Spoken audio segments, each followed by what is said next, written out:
Before the video starts, remember that I have subtitles for those who are more comfortable in another language. We have German, Italian, French, Spanish, and Polish. Hello and welcome to the Demo Gaming YouTube channel. I'm Antonio and today I'll be sharing our guide on Ezreal, the Prodigal Explorer. Real quick, if you're interested in learning more or you want more tools to help you become a better player, please take a visit to my website. The link is in the description below. Everything's free, so please enjoy. Alright, so back to the Ezreal guide. So Ezreal is kind of known as a low elo trap. I mean, take a look at Jim here. He's your typical bronze 6 player.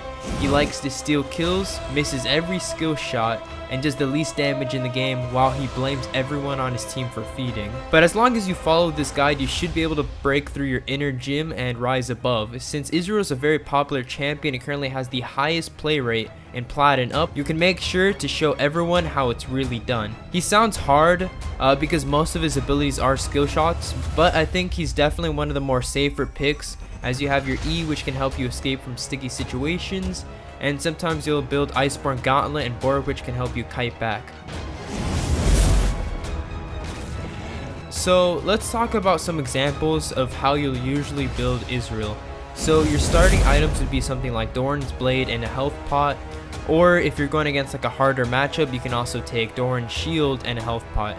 But remember that the Doran's Shield will fall off pretty early compared to the Doran's Blade. Your full build should look something like Iceborne Gauntlet, Mana Immune, Ionian Boots, Bork, Guardian Angel, and Merfolk's Scimitar. You can switch the Guardian Angel for Lord Dominic's Regards, but I like building pretty safe. So if they have a less tanky team with like an Assassin, you can go Guardian if they're gonna like jump on your ass regardless. But if they have a tanky team, you should probably go Lord Dominic's Regards instead. Our next build is Triforce, Mana Immune, Ionian Boots, Bork, Lord Dominic's Regard, and then Merfolk's Scimitar. It's pretty much the same build, but after Tear the Goddess, you'll rush Triforce instead of Iceborne Gauntlet. This build is the best when you're super ahead, but does lack the kite potential that Iceborne Gauntlet will give you.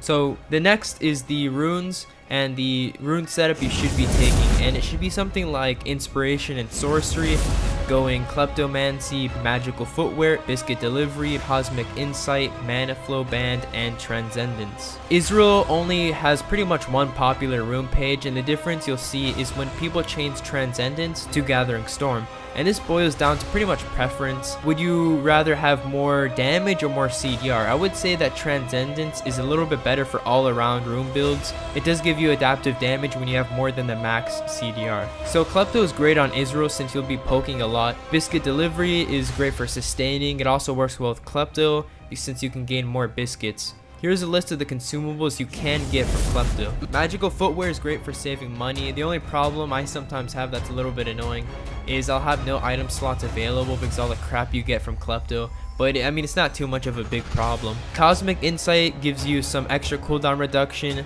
Mana Flow Band helps with sustaining mana, and Transcendence gives you more cooldown reduction, but the extra CDR you do get after it's maxed out will be turned into AP or AD adaptive. Alright, so let's talk about your matchups. So champions that counter Ezreal are Kai'Sa, Sivir, and Misfortune. Ezreal counters Lucian, Kog'Maw, and Caitlyn. Since you already know Ezreal's pregame setup, like which runes to take, which items to build, let's talk about in-game. So let's start off with the laning phase. So if you have a winning matchup, you should do your best to push and be annoying as possible to get level 2 first, and then just you can freeze and play safe. Make sure that you know where the enemy jungler is. If you see that the enemy bot lane leashed, you should be fine until around like 230, and that's if like they have like a super fast clear like Nunu or Warwick. You should be good to like 245 usually or something. And even then, all you have to do is just ward a little bit and play a little bit more safe. If the enemy jungler is a cheeser like Shaco or Twitch, you should always play safe. And you should never level up your W at level 2, always go E. And then max out your Q first. If you're going against a Blitzcrank, make sure to save your E for his grab, or anyone that has hard CC, you should always wait until you know you can't dodge it to actually use your arcane shift. In the late game, you need to play pretty safe and poke the enemy while knowing that your team is next to you, and also always save your E to back up if they get a little bit close to you. Your damage to towers isn't really anything special, but you can poke enemies off, protecting it. When it comes down to team fighting, you need to always stay behind your team and never chase. Even if one enemy escapes, it's fine, since it'd be a bigger problem if you try to chase and then you just got like jumped by someone and died instantly like an assassin. If there's a Zed or someone who can just one-shot you, it's important to E out of the range as far as possible and then hit him with the Q to slow him down if you build the Iceborne Gauntlet. It's really important to track cooldowns during a team fight so you know when you can all in. For example, if your team is fighting and if Zed hasn't ulted, you're gonna have to wait and stay back until he does use it. It's the same thing for champions like Talon or any tank engagers like Malphite. Always play very safe as an ADC. Never use your flash to chase, and yeah, that's pretty much it. That's the end of this guide. If you learned something new, please make sure to subscribe for more videos so you have a better chance of climbing.